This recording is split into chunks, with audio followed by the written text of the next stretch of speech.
নদিয়ার শান্তিপুরে প্রেমের প্রস্তাবে রাজি না হওয়ায় মহিলাকে ধারালো অস্ত্রের কোপ। নিরাপত্তা নিয়ে উঠছে প্রশ্ন। কলকাতার আরজিকর হাসপাতালে তরুণী চিকিৎসককে ধর্ষণ করে মেরে ফেলা ঘটনা ড্রেস কাটতে না কাটতে ফের আবারও নদিয়ায় মহিলাদের নিরাপত্তা নিয়ে উঠছে প্রশ্ন। এবার প্রেমের প্রস্তাবে রাজি না হয় এক বিবাহিত মহিলাকে মাঝ রাস্তায় ধারালো অস্ত্র দিয়ে কোপ মারার অভিযোগ এক যুবকের বিরুদ্ধে। ঘটনায় আহত অবস্থায় থানা দ্বারস্থ আক্রান্ত মহিলা। এই ঘটনাটি ঘটে নদিয়ার শান্তিপুর মালপাড়ার কাছে।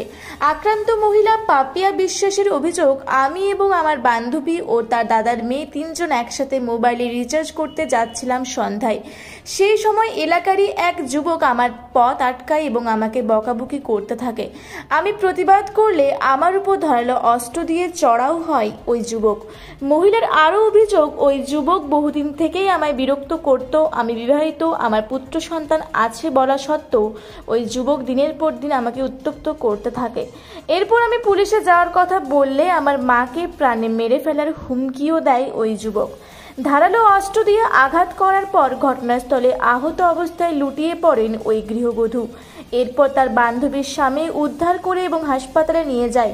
প্রাথমিক চিকিৎসার পর ওই গৃহবধূ শান্তিপুর থানায় ওই যুবকের বিরুদ্ধে একটি লিখিত অভিযোগ দায়ের করেন। মহিলা জানায় ওই যুবকের নাম শুভ বিশ্বাস। মহিলার দাবি, অভিযুক্ত যেন দৃষ্টান্তমূলক শাস্তি পায়। মহিলার অভিযোগের ভিত্তিতে অভিযুক্ত যুবকের খোঁজে তল্লাশি শুরু করেছে শান্তিপুর থানার পুলিশ।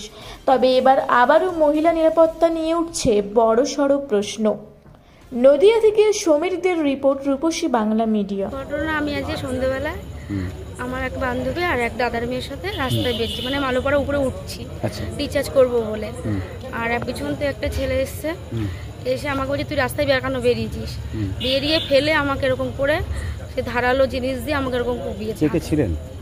আমি ছিলাম, আমার একটা বান্ধবী আর একটা দাদার মেয়ে। আর যে আপনাকে ধারালো অস্ত্র দিয়ে কোপ মারলো সে কি একাই ছিল?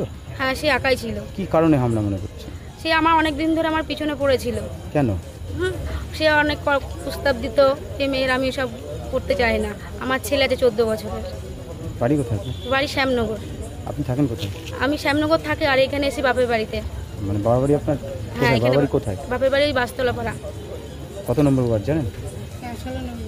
16 নম্বর ওয়ার্ড। সন্ধ্যাবেলা এখন রাস্তায় লোক ছিল না?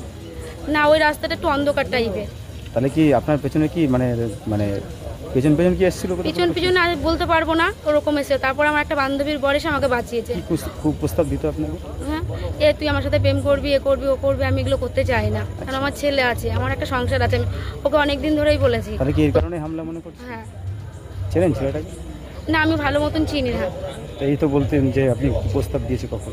প্রস্তাব দিয়েছে এই মাঝে আমার ছেলে শিবতে নেমেছিল, তখন থেকে আমার ছেলের সাথে বন্ধুত্ব করে। আপনি চিনতেন না? চিনতেন? হ্যাঁ। বয়স কত ছেলেটা? ছেলেটার বয়স কত হবে? 26 এরকম। আপনার বয়স? আমার বয়স কত হবে? 27-28 হবে আমার বয়স। আচ্ছা, আপনি এখন সংসার করছেন? হ্যাঁ, করছি। তো হঠাৎ এই হামলায় কি অভিযোগ করছেন থানায়? হ্যাঁ, এই অভিযোগ করতে এসেছি আমি। হাসপাতালে আমাকে ভয় দেখিয়েছিল যে তুই যদি অভিযোগ করিস, থানায় যদি কেস করিস, তাহলে তোর মাকে মেরে দেবো। তোর মা একা থাকে বাড়িতে, আমার ভাইরা সব, ভাই দাদা সব বাইরে থাকে। আচ্ছা, তার জন্য আমি ভয়তে করতে এসেছিলাম না। তখন আমার দাদা, ভাই, মা সব বকাবকি করার পর আমি এসেছি কেস করতে। আচ্ছা, এখন কি কেস করবেন? হ্যাঁ, আমি কেস করতে চাই। কি চাইছেন আপনি? আমি চাইছি যে ওর জন্য শাস্তি হয়। আপনার নাম? আমার নাম পাপিয়া বিশ্বাস। ছেলেটার নাম? ছেলেটার নাম শুভ বিশ্বাস। ঠিক আছে।